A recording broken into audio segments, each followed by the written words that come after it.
নমস্কাৰ ছাত্ৰ-ছাত্ৰীসকল, বিকাশ education channel সকলোকে আকৌ এবাৰ পুনৰ স্বাগতম জনাইছোঁ। আজি এই ভিডিঅ'তে আলোচনা কৰিম ক্লাছ 7ৰ অসমীয়াৰ পাঠ নং 2 কালিকা লগা পাট কাপড়। ইয়াৰ আজি প্ৰশ্ন উত্তৰখিনি গোটেইখিনি আজি আলোচনা কৰিম। তেনেহ'লে ভিডিঅ'টো স্কিপ নকৰাকৈ শেষলৈকে চাই থাকক। প্ৰথমে কৈছে যে 2 নম্বৰখিনি যে উত্তৰ দিয়ে। ইয়াৰে ক নম্বৰ প্ৰশ্নটো কৈছে যে চহকী মানুহজন কোন দেশৰ আছিল? ইয়াৰ উত্তৰটো লিখিব লাগিব এনেকৈ যে চহকী মানুহজন আছিক দেশৰ আছিল, এনেকৈ লিখিলে হৈ যাব। তাৰপিছত খ নম্বৰ প্ৰশ্নটো কৈছে যে ইয়াৰ পিছত চহকী মানুহজনৰ ছোৱালীজনীৰ কাৰ লগত বিয়া হৈছিল? ইয়াৰ উত্তৰটো লিখিব লাগিব যে চহকী মানুহজনৰ ছোৱালীজনীৰ দেখনীয়া ডেকাৰ লগত বিয়া হৈছিল, এনেকৈ লিখিলে হৈ যাব। তাৰপিছত গ নম্বৰ প্ৰশ্নটো কৈছে যে ইয়াৰ পিছত ছোৱালীজনীক আন আন সম্পত্তিৰ লগতে আৰু কি দিয়া হৈছিল? ইয়াৰ উত্তৰটো লিখিব লাগিব এনেকৈ যে ছোৱালীজনীক আন আন সম্পত্তিৰ লগতে এখন কালিকা লগা বন কৰা পাটৰ কাপোৰ দিয়া হৈছিল।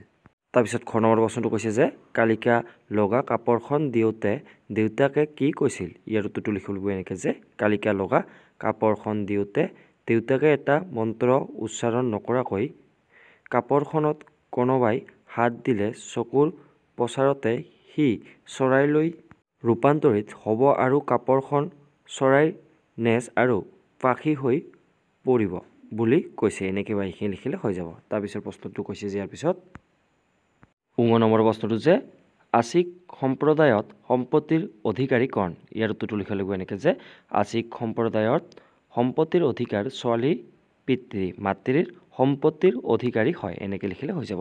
তাৰপিছত প্ৰথম নম্বৰ প্ৰশ্নটো কৈছে যে ইয়াৰ পিছতো ছোৱালীয়ে কাপোৰখন ৰ'দত মেলি দি ক'লৈ গৈছিল? ইয়াৰ উত্তৰটো লিখিব লাগিব এনেকৈ যে ছোৱালীয়ে কাপোৰখন ৰ'দত মেলি দি মাছ মাৰিবলৈ গৈছে, এনেকৈ লিখিলে হৈ যাব। তাৰপিছত দ্বিতীয় নম্বৰ প্ৰশ্নটো কৈছে যে ইয়াৰ পিছত কাপোৰখন চুই দিয়াৰ লগে লগে গিৰিয়েকজন কিহলৈ ৰূপান্তৰিত হৈছিল? ইয়াৰ উত্তৰটো লিখিব লাগিব এনেকৈ যে কাপোৰখন চুই দিয়াৰ লগে লগে গিৰিয়েকজন এটা ডাঙৰ আৰু নানা বৰণীয়া জকমকীয়া পাখিৰে সুশোভিত ময়ূৰ চৰাইলৈ ৰূপান্তৰিত হৈছে, এনেকৈ লিখিলে হৈ যাব। তাৰপিছত প্ৰশ্নখিনি কৈছে যে ইয়াৰ পিছত 3 নম্বৰৰ প্ৰশ্নখিনি যে চমু উত্তৰ দিয়া। ইয়াৰে প্ৰথম ক নম্বৰ প্ৰশ্নটো কৈছে যে বাপেকে ছোৱালীজনীক দিয়া বন কৰা পাটৰ কাপোৰখনৰ বিশেষত্ব কি আছিল? ইয়াৰ উত্তৰটো লিখিব লাগিব এনেকৈ যে বাপেকে ছোৱালীজনীক দিয়া বন কৰা পাটৰ কাপোৰখনৰ বিশেষত্ব কাপোৰখন আছিল কালিকা লগা। এটা মন্ত্ৰ উচ্চাৰণ নকৰাকৈ কাপোৰখনত কোনোবাই হাত দিলে চকুৰ পচাৰতে সি চৰাইলৈ ৰূপান্তৰিত হ'ব আৰু কাপোৰখন চৰাইৰ পাখি আৰু নেজ হৈ পৰিব, এয়াই আছিল বিশেষত্ব, এনেকৈ বা এইখিনি লিখিলে হৈ যাব। তাৰপিছত খ নম্বৰ প্ৰশ্নটো কৈছে যে ইয়াৰ পিছত গিৰিয়েকজন কিদৰে সুশোভিত চিতৰি চৰাইলৈ ৰূপান্তৰিত হৈছিল? ইয়াৰ উত্তৰটো লিখিব লাগিব এনেকৈ যে কালিকা লগা পাটৰ কাপোৰখন ৰ'দত মেলি দি ছোৱালীজনীয়ে গিৰিয়েকক কোনো কাৰণতে কাপোৰখন নুচুবলৈ কৈ মাছ মাৰিবলৈ গৈছিল। এনেতে ধাৰাসাৰ বৰষুণ অহাত ঘৈণীয়েকক চিঞৰি মতাটো নহাত গিৰিয়েকে সামৰি থ'বলৈ বুলি কাপোৰখনত ধৰোঁতেই তেওঁ সুশোভিত চিতৰি চৰাইলৈ ৰূপান্তৰিত হৈছে, এনেকৈ লিখিলে হৈ যাব। গ নম্বৰ প্ৰশ্নটো কৈছে যে ইয়াৰ পিছত গিৰিয়েকজনে কাপোৰখন চুই দিয়া দেখি ঘৈণীয়েকে কি কৰিলে আৰু শেষত তাইৰ কি হ'ল? ইয়াৰ উত্তৰটো লিখিম এনেকৈ যে গিৰিয়েকজনে কাপোৰখন চুই দিয়া দেখি ঘৈণীয়েকক মন্ত্ৰজাৰ উচ্চাৰণ কৰিবলৈ পাহৰি কি কৰিলা ঐ বুলি চিঞৰ মাৰি কাপোৰখনত হাত দিলে আৰু লগে লগে তাইও এজনী চৰাইৰ ৰূপ পালে, এনেকৈ বা এইখিনি লিখিলে হৈ যাব। তাৰপিছত 4 নম্বৰ প্ৰশ্নখিনি কৈছে ইয়াৰ পিছত তলৰ শব্দবোৰৰ অৰ্থ বাকচৰ পৰা বাছি উলিয়াই লিখা। ইয়াৰ প্ৰথমে দি আছে যে সুসজ্জিত, ধনী, সুঠাম আৰু দেখিবলৈ ধুনীয়া, বহুত চলি থকা। প্ৰথমে দি আছে যে প্ৰচলিত, তাৰপিছত দি আছে যে দেখনীয়াৰ, তাৰপিছত চহকী। ইয়াৰে অৰ্থকেইটা এনেকৈ হ'ব যে প্ৰচলিত মানে হৈছে চলিত থকা, তাৰপিছত দেখনীয়া মানে হৈছে সুঠাম আৰু দেখিবলৈ ধুনীয়া, তাৰপিছত চহকী দি আছে, চহকী মানে হৈছে ধনী, তাৰপিছত দি আছে যে সুশোভিত, ইয়াত দি আছে সুসজ্জিত, এনেকৈ লিখিলে হৈ যাব। তাৰপিছত দি আছে সৰহ, সৰহ মানে হৈছে বহুত, এনেকৈ বা এইখিনি লিখিলে হৈ যাব।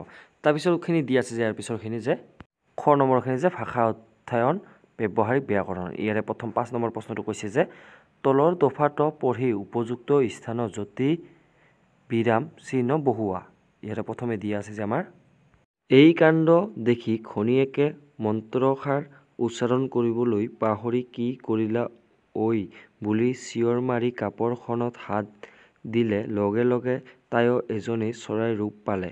তেতিয়াৰে পৰা গিৰিয়েকজন হৈ পৰিল মতা মৰা চৰাই আৰু ঘৈণীয়েকজনী হৈ পৰিল মাইকী মৰা চৰাই। মতাটোৰ পাখি বেছি জাকজমকীয়া কাৰণ সেই কাপৰখনৰ সৰহভাগ তাৰ নেজ আৰু পাখিত লাগি ৰ'ল।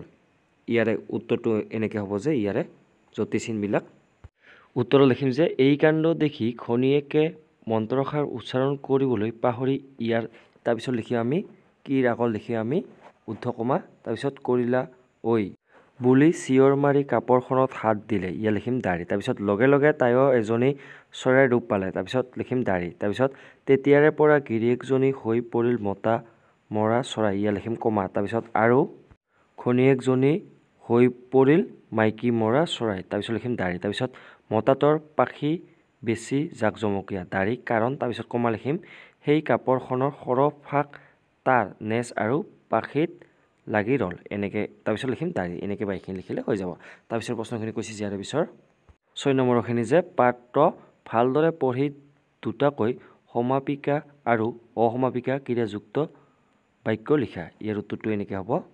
সমাপিকা ক্ৰিয়াযুক্ত বাক্য লিখিম যে প্ৰথমে 1 নম্বৰটো লিখিম যে আছিক দেশত এজন বৰ চহকী মানুহ আছিল। তাৰপিছত 2 নম্বৰত লিখিম যে পৰ্বতীয়া জাতিসমূহৰ ভিতৰত কেতবোৰ মাতৃপ্ৰধান জাতি আছে এনেকৈ লিখিম। তাৰপিছত অসমাপিকা লিখিম যে এদিন ছোৱালীজনীয়ে কাপৰখন পেৰাৰ পৰা উলিয়াই ৰ'দত মেলি দিলে। তাৰপিছত 2 নম্বৰত লিখিম কিন্তু তাই আহি পোৱাৰ আগতে শিল বৰষুণ আহিল এনেকৈ লিখিলে হৈ যাব। তাৰপিছত প্ৰশ্নখিনি কৈছে ইয়াৰ পিছৰ তলৰ 7 নম্বৰখিনি তলৰ বাক্যত থকা সমাপিকা আৰু অসমাপিকা ক্ৰিয়া বাছি উলিওৱা। ইয়াৰে প্ৰথম 1 নম্বৰটো দিয়া আছে যে মই ঘৰলৈ যাম এইটো হৈছে সমাপিকা ক্ৰিয়া। তাৰপিছত 2 নম্বৰটো দিয়া ৰাতি মই অকলে বাহিৰলৈ নাযাওঁ এইটো হৈছে সমাপিকা ক্ৰিয়া। তাৰপিছত 3 নম্বৰটো দিছে যে পুৱা শুই উঠি মই বকুল ফুল বুটলিম এইটো হৈছে অসমাপিকা ক্ৰিয়া। তাৰপিছত 4 নম্বৰত লিখিম দিয়া আছে যে মা দেউতাই সদায় খবৰ কাগজ পঢ়ে এইটো হৈছে সমাপিকা ক্ৰিয়া। তাৰপিছত 5 নম্বৰটো দিয়া আছে যে স্কুলৰ পৰা আহি মই কিছু পৰ টিভি চাওঁ এইটো হৈছে অসমাপিকা ক্ৰিয়া। তাৰপিছত দিয়া আছে যে গ নম্বৰখিনি জ্ঞান সম্প্ৰসাৰণ। ইয়াৰে প্ৰথম 8 নম্বৰটো দিয়া আছে যে পুৰণি কালত তোমাৰ ককা আইতাহঁতে কাপোৰ কানি বাচন বৰ্তন পেৰাত ভৰাই থৈছিল। তোমালোকে কাপোৰ কানি বাচন বৰ্তন ক'ত থোৱা তাৰ এখন তালিকা প্ৰস্তুত কৰা। ইয়াৰ উত্তৰটো আমি এনেকৈ লিখিম যে তালিকাখন প্ৰথমে লিখিম আমি কাপোৰ কানি থোৱা ঠাই তাৰপিছত লিখিম আৰু ইফালে বাচন বৰ্তন থোৱা ঠাই। কাপোৰ কানি থোৱা ঠাই লিখিম আমি আলমিৰা তাৰপিছত আৰু বাচন বৰ্তনৰ লিখিম ইয়াতো লিখিম আলমিৰা। আমি বাচন বৰ্তনবিলাক আলমিৰাটোত থওঁ। তাৰপিছত কাপোৰ কানি থওঁ আমি আলনা তাৰপিছত বাচন বৰ্তন থওঁ যে আমি ডিভান। তাৰপিছত 3 নম্বৰ ঘৰটো লিখিম আমি বাকচ তাৰপিছত ইফালে লিখিম আমি ৰেক। তাৰপিছত লিখিম 4 নম্বৰ লিখিম যে চুটকেছ তাৰপিছত আৰু ইফালে লিখিম যে বাকচ এনেকৈ লিখিম। তাৰপিছত ডিভান লিখিম 5 নম্বৰ ঘৰটো লিখিম ডিভান। তাৰপিছত 9 নম্বৰ প্ৰশ্নখিনি কৈছে যে ছবিখন চাই উত্তৰটো নিজে কৰিবা এইটো নোৱাৰিলে শিক্ষক মহাশয়ৰ ওচৰত এইটো সহায় ল'বা। তাৰপিছত 10 নম্বৰ প্ৰশ্নটো কৈছে যে প্ৰশ্নত দিয়া মতে নিজে অভ্যাস কৰিবা এইটো প্ৰয়োজন হ'লে শিক্ষকৰ সহায় এইটো লৈ ল'ব।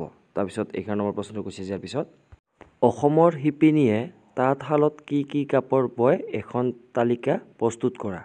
ইয়াত আমি লিখিম যে উত্তৰ লিখিম অসমৰ শিপিনীয়ে তাঁতশালত বোৱা কাপোৰৰ তালিকা হ'ল 1 নম্বৰত লিখিম যে আমি মেখেলা তাৰপিছত 2 নম্বৰত লিখিম আমি চাদৰ তাৰপিছত 3 নম্বৰত লিখিম আমি শাৰী তাৰপিছত 4 নম্বৰত লিখিম যে আমি গামোচা তাৰপিছত 5 নম্বৰত লিখিম আমি দখনা তাৰপিছত 6 নম্বৰত লিখিম আমি দুপাট্টা তাৰপিছত 7 নম্বৰত লিখিম আমি ধুতি তাৰপিছত 8 নম্বৰত লিখিম যে আঁঠুৱাৰ কাপোৰ তাৰপিছত 9 নম্বৰত লিখিম ৰুমাল আৰু 10 নম্বৰত লিখিম যে বিছনা চাদৰ তাৰপিছত 11 নম্বৰত লিখিম যে আমি পৰ্দা তাৰপিছত 12 নম্বৰত লিখিম যে আমি স্কাৰ্ট তাৰপিছত 13 নম্বৰত লিখিম যে ধচ ইত্যাদি এনেকৈ বা এইখিনি লিখিলে হৈ যাব। তাৰপিছত প্ৰশ্নটো কৈছে ইয়াৰ পিছত 12 নম্বৰ প্ৰশ্ন যে উত্তৰ পূব ভাৰতৰ মাতৃপ্ৰধান জাতিসমূহৰ এখন তালিকা প্ৰস্তুত কৰা। ইয়াৰ উত্তৰটো লিখিম যে উত্তৰ পূব ভাৰতৰ মাতৃপ্ৰধান জাতিসমূহৰ হ'ল 1 নম্বৰত লিখিম যে খাচীয়া তাৰপিছত 2 নম্বৰত লিখিম গাৰো এনেকৈ বা এইখিনি লিখিলে হৈ যাব আজিলৈ ইমানে ধন্যবাদ